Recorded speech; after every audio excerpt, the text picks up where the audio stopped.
Diane in Denmark here, rah rah rah. So, are you ready to meet the new love of my life? And don't worry, still got my Danish hubby, but today I want to show you my electric bike.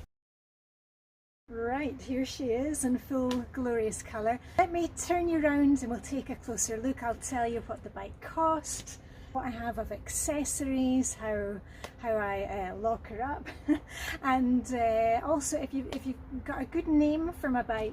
I'm thinking she deserves a name. But anyway, let me turn you around and I'll show you a bit more. First up, let's have a look at the colour. I've gone for this blue colour, nice metallic blue. And guess what the name of the colour is? It's called Deep Sea, which I thought was perfect for me as a winter bather. And if I just go around the other side, you will see here that it is a Danish design. And I bought my bike through the Co-op here in Denmark. You know the Co-op, the chain of shops. I'm sure you probably have Co-op in your country as well.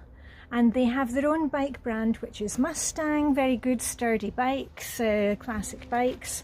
And this is just a kind of regular bike. It's not an off-roader, just a kind of basic city bike, which is fantastic for me. On the back, I see I've got my little bike baskets, or my little bags that I use for my shopping. This is the one that I use for when I'm going down to have my swim in the morning. And they just click off like that. They're just regular kind of shopping bags. A bike sack, I'll tell you the price of those in a minute. Here you can see this is where the battery goes. The battery is locked in and you recharge the battery. The bike can go for about up to 90 kilometers, depending on, of course, how much you actually use the battery when you are cycling. Right, and I'll just take out the battery there, slide that out. So it's just a normal bike when the battery isn't in there. The battery is locked into the bike so nobody can steal it. And you can charge it with the battery attached to the bike in your garage or in your garden shed, or you can take the battery out and charge it inside the house. Here we are, there's a little bit there. And here's the cable.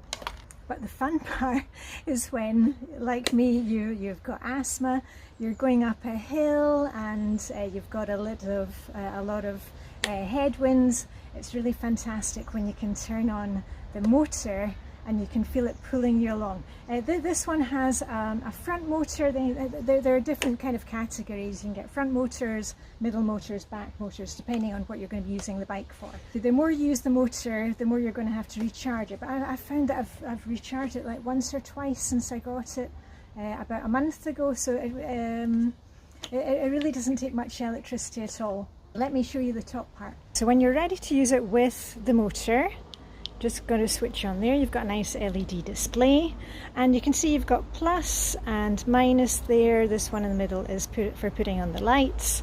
The plus, you can go up. There are different levels of, shall we say, assistance, but usually I find that when I'm on the flat, 1 or 2 is fine. When we start to get headwinds or when I'm going up a hill, that's when I'll increase it.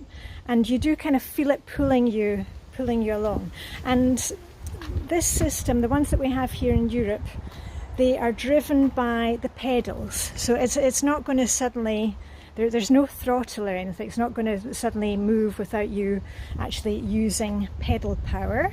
There are, of course, safety features. So once it gets up to 25 kilometers, and believe me, you know, when you're zooming along, you can very quickly get up to those speeds. It will shut off after that, so obviously to stop people having accidents. But make sure, of course, to wear your helmet. And I tell you what, I'll also tell you about the locks that I've got on it. I've got one of these chain locks, and normally I wouldn't use that on my old bike, but because, you know, this is my beauty, I don't want anybody running off with her. So at the moment I'm actually chaining her up to something fixed, you know, like a lamppost or a bike stand. And the other one that I have is the kind of basic locks that we have here in Denmark, the ring locks. Anyway, I'm sure you want to know how much she costs, so let me tell you about that. For the bike, I paid 9,500 Danish krone, and don't worry, I've worked it out for you, which is $1,300, 1,275 euros, or about 1,000 British pounds. And just to give you an idea of prices here in Denmark, a basic good bike will cost about half of that, about 5,000 krone, 6,500, oh sorry, $650, 650 euros, about £500. So just to give you an idea of the relation between the electric bike having the motor on it and a normal bike, a decent bike here. The locks, I paid 100 krone for the chain lock, which is about $13, 13 euros, 11 pounds.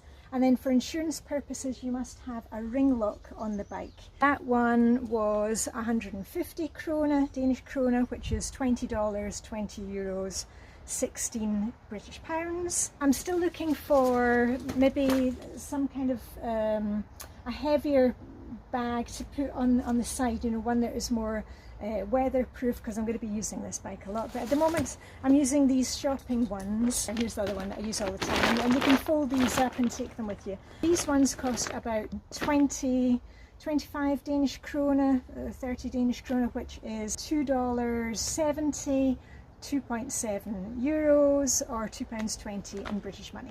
And of course, make sure you're always wearing your helmet. I always wear my helmet when I cycle. And why did I get the bike? Well, I'd been thinking about it for, I don't know, maybe about a year. I've been wanting to cycle more. I mean, you know, in Denmark we use our bikes for everything, and since we've become empty nesters, I can't actually remember the last time I did the shopping in the car. In Denmark we use our bikes for transport, and not every household has a car. It's probably like 1 out of 2 households has a car. It's really not common here for people to have 2 cars even per household. And most Danes bike to school, bike to work, where, you know, they kind of grow up, they're kind of born with a bike to ride on. So we bike here a lot, and we use it a lot, and I've been wanting to go a bit further with my trips, but because of my asthma, I'm always a bit, you know, I'll be fine going out, but how am I going to get back? I'm still going to have puff. And also I've discovered that the most fantastic thing about it is when I am going up hills and when we have headwinds. That has just been a game changer for me. Also because I noticed, like within the first couple of days that I had it, I thought, gosh, it's the first time I've been cycling and I haven't felt it in my chest, you know, if we've got a lot of wind.